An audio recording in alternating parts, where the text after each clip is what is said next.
Voici Barbara Campanini. Elle fut la danseuse de ballet la plus célèbre du XVIIIe siècle. Elle est née en 1719 à Parme. Elle se forma en Italie et fit ses débuts à Paris à l'âge de 20 ans en 1739. Elle devint une sensation du jour au lendemain. Elle était réputée non seulement pour ses talents de danseuse, mais aussi pour ses talents d'actrice. Elle fut rapidement surnommée la Barbarina, un jeu de mots sur son nom, et on la surnommait aussi la déesse volante.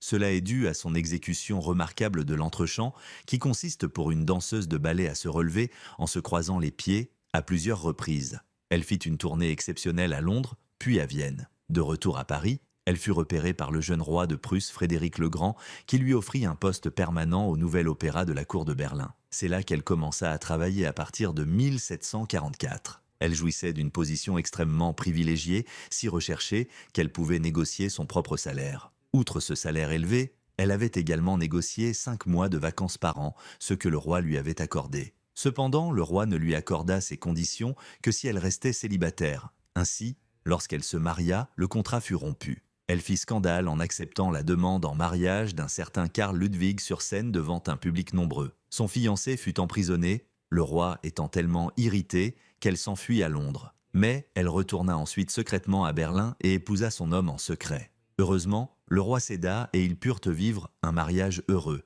jusqu'à leur divorce en 1788. En réalité, ils se séparèrent en 1759 et elle vécut une vie indépendante et heureuse. Ayant amassé une fortune considérable grâce à ses talents de danseuse, elle acheta son propre domaine avec une maison de campagne. Frédéric le Grand lui conféra également un titre. Elle devint comtesse de Bachau, devenant ainsi une noble dame.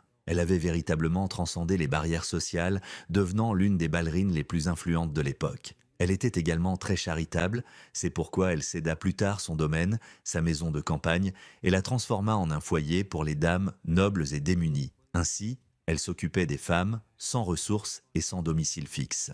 Elle mourut à l'âge de 80 ans en 1799.